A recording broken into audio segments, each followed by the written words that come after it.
तो दोस्तों आज मैं आप सभी के लिए लेके आ गई हूँ एक ऐसा दमदार बिजनेस आइडिया जिसे अगर आप सही तरीके से शुरू करते हैं तो हर महीने आप बहुत ही अच्छा खासा प्रॉफिट कमा सकते हैं। इस बिजनेस की सबसे बड़ी खासियत ये है कि इसके लिए आपको पूरे दिन भर परेशान होने की जरूरत नहीं है। सुबह आपको सिर्फ 3 से 4 घंटे इस काम को करना है और बाकी पूरा दिन बेफिक्र रह सकते हैं। इसके लिए आपको कोई दुकान किराए पर लेने की जरूरत नहीं है और ना ही इसके लिए आपको कोई ज्यादा इन्वेस्टमेंट चाहिए। आज के इस बिजनेस आइडिया में मैं आपको बताने वाली हूँ कि आप कम इन्वेस्टमेंट में ज्यादा प्रॉफिट वाले इस बिजनेस को कैसे शुरू कर सकते हैं। इसके लिए आपको कौन कौन से सामान चाहिए, सामान कहाँ से लाना है और लास्ट में मैं आपको बताऊंगी कि इस दुकान को आप कहाँ लगाएंगे जिससे पहले दिन से ही आपके पास कस्टमर आना शुरू हो जाएंगे। इसलिए इस वीडियो को आप पूरा देखिए ताकि एक भी पॉइंट मिस ना हो और आप इस बिजनेस को अच्छी तरह से समझ सकें। तो चलिए बिना देरी किए इस वीडियो को शुरू करते हैं और जानते हैं कि आखिर ये कौन सा बिजनेस है। तो दोस्तों सुबह के वक्त चलने वाला ये सबसे बेहतरीन बिजनेस है। इसको आपको सुबह के सिर्फ 3 से 4 घंटे ही करना है। हर घर के लोगों को ये नाश्ता पसंद होता है। इस बिजनेस के लिए हमें सिर्फ 3 ही चीजों की जरूरत पड़ेगी जो सुबह सबसे ज्यादा बिकती है। पहला है पोहा, दूसरा जलेबी और तीसरा है इडली और सांभर।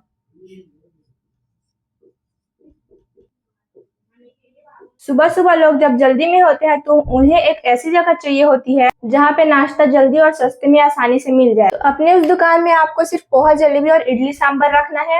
इन 3 चीजों से ही आप अपने इस बिजनेस को स्टार्ट कर सकते हैं। तो चलिए सबसे पहले देख लेते हैं कि इसके लिए आपको कौन कौन से सामान की जरूरत पड़ेगी। तो इसके लिए आपको चाहिए एक मूवेबल टेबल या फिर फोल्डिंग काउंटर, जहाँ पे आप इसको कहीं पे भी लगा सकते हैं। इस बिजनेस को कहीं पे भी स्टार्ट कर सकते हैं। इसको आसानी से इधर उधर किया जा सकता है और जब आपका काम खत्म हो तो इसे आसानी से आप अपने घर भी ले जा सकते हैं। किचन के सामान के लिए आपको पोहा, जलेबी और इडली सांभर के लिए आपको चाहिए एक बड़ी कढ़ाई चाहिए और साथ में बर्तन चाहिए। इन सभी चीजों को आपको अपने काउंटर पर गर्म रखने के लिए एक बड़ा स्टील या फिर एल्यूमिनियम का कंटेनर लेना है। इडली बनाने के लिए इडली मेकर और साथ ही एक छोटा सा गैस स्टोव, ताकि काउंटर पर हमेशा ये सब चीजें गर्म रहें।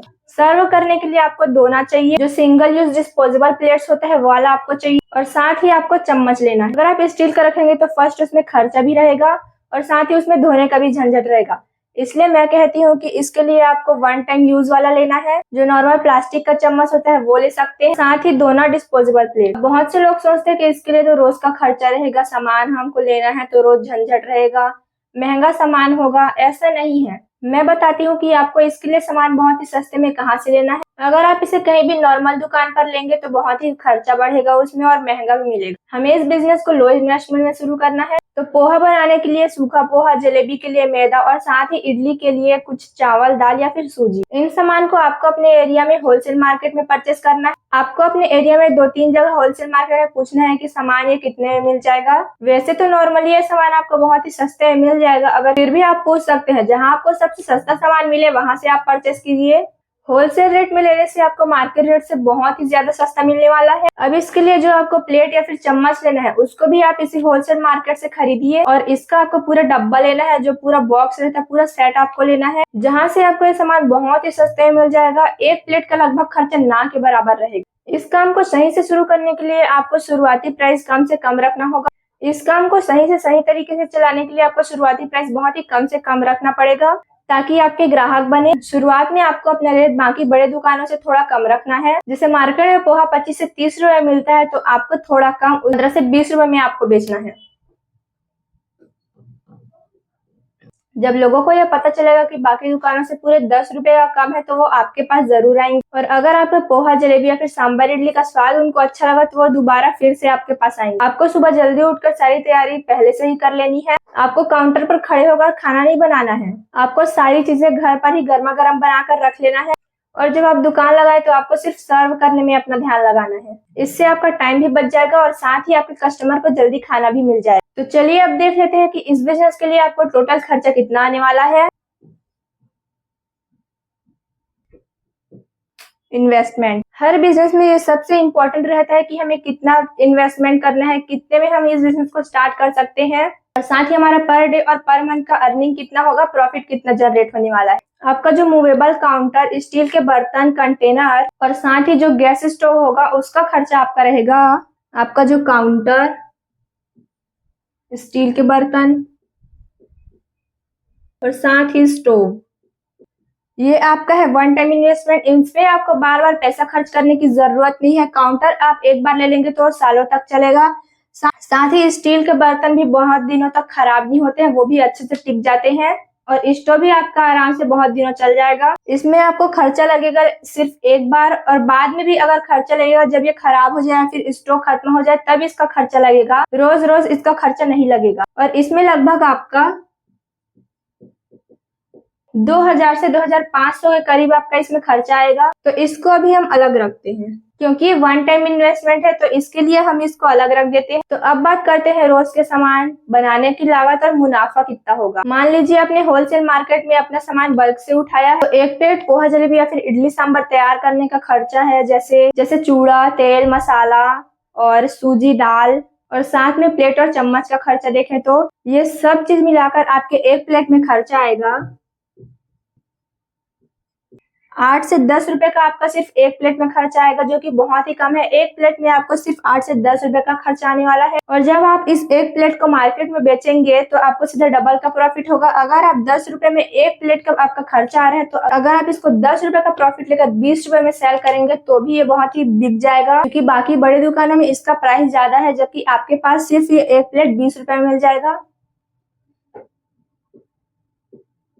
तो अगर आप शुरुआत में दिन के सुबह 3 से 4 घंटे ही काम करते हैं और उस 4 घंटे में अगर आप 100 प्लेट भी बेच देते हैं, उस 100 प्लेट में आपका 10 रुपए का मुनाफा हो रहा है, तो इसके हिसाब से दिन का आपका सीधा 1000 रुपए हो रहा है।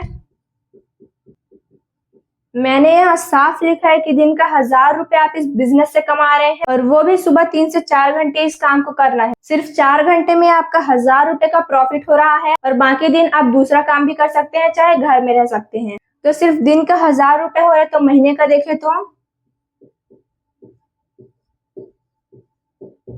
तो महीने का आपका सीधा 30,000 रुपए का इसमें प्रॉफिट होगा। कम समय में आप छोटी दुकान से इतना अच्छा प्रॉफिट आप कमा सकते हैं। तो मैंने आपको बताया कि आपको सामान कहाँ से खरीदना है, कितने में बेचना है, प्रॉफिट कितना होगा। अब बात आती है कि इस दुकान को हमें लगाना है कहाँ। तो चलिए अब मैं आपको बता देती हूँ कि इस दुकान को आपको कहाँ पे लगाना है। लोकेशन। तो हर बिजनेस का सबसे मेन पॉइंट लोकेशन ही होता है, क्योंकि लोकेशन बहुत ही मायने रखता है।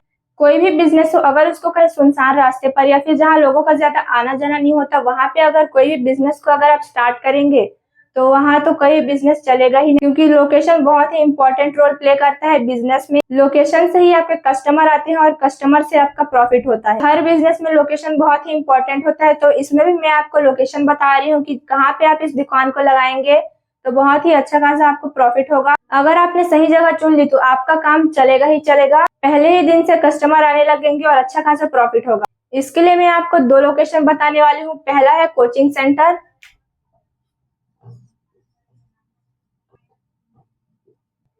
सुबह 6 बजे से लेकर 9 बजे तक कोचिंग सेंटर के पास बहुत से बच्चे पढ़ने आते हैं। वे बच्चे घर से बिना कुछ खाए कोचिंग आते हैं, और अगर वहां पे उन लोगों ने आपका ये सेंटर देखा, पोहा जलेबी और इडली सांभर का, गर्मा गर्म ये चीजें देखकर उनका भी मन करेगा खाने का, तो वहां तो आपके बहुत ही अच्छे खासे कस्टमर भी बन जाएंगे और साथ ही आपको प्रॉफिट भी मिलेगा। उन बच्चों के इस इको फ्रेंडली बजट में आपका ये नाश्ता सबसे बेस्ट रहेगा। सस्ते में सुबह का ये नाश्ता बहुत ही अच्छा रहता है, और इस जगह तो आपके सामान बहुत ही जल्दी बिक जाएगा। और सेकंड आपको लगाना है गवर्नमेंट स्कूल या फिर कॉलेज के एंट्री गेट के पास। गवर्नमेंट स्कूल में सुबह सुबह लोग बच्चे पढ़ने आते हैं, और साथ ही उनके पेरेंट्स भी आते हैं। सुबह सुबह बहुत से लोगों के घर खाना नहीं बना होता है। स्कूल के बाहर ये सेंटर अगर आपको देखेंगे तो अपने बच्चों के लिए या फिर टिफिन के लिए खरीदेंगे, या फिर वही खाने के लिए खरीद सकते हैं। और साथ ही कॉलेज के एंट्री गेट में भी ये बहुत ही अच्छे से चलेगा। खूब तगड़ा ये बिजनेस चलने वाला है। मैंने तो यहाँ आपको महीने का सिर्फ 30,000 रुपए बताया है। 100 प्लेट का मैंने आपको बताया है। धीरे धीरे जब आपके कस्टमर बनते जाएंगे तो ये 100 से 150 या 200 प्लेट भी हो सकता है, जिससे आपका प्रॉफिट भी बढ़ेगा और प्रॉफिट डबल आएगा। तो दोस्तों, इस पोहा जलेबी कॉर्नर से आप इतना अच्छा खासा प्रॉफिट कमा सकते हैं। अगर आपके पास भी बजट कम है और आप कोई बिजनेस स्टार्ट करना चाहते हैं तो इस बिजनेस को आप बहुत ही कम समय में शुरू कर सकते हैं। दिन में सिर्फ कुछ घंटे आपको इस बिजनेस में देने हैं और कमाई सीधे आपके हाथ में रहेगा। इसके लिए आपको कोई ज्यादा झंझट भी नहीं चाहिए और ना ही दिन भर परेशान होना है। बहुत ही आसानी से आप इस बिजनेस को स्टार्ट कर सकते हैं। तो दोस्तों, ये था मेरा आज का बिजनेस आइडिया। आपको ये बिजनेस आइडिया कैसा लगा कमेंट करके जरूर बताइए। वीडियो पसंद आया तो वीडियो को लाइक जरूर करना। चैनल पर नए हो तो चैनल को सब्सक्राइब करना, ताकि ऐसे न्यू बिजनेस आइडिया मैं आपके लिए लाती रहूंगी और आप मेरे न्यू बिजनेस आइडिया को देख सकें। तो दोस्तों इस वीडियो में बस इतना ही, मिलते हैं नेक्स्ट बिजनेस आइडिया के साथ, तब तक के लिए बाय बाय।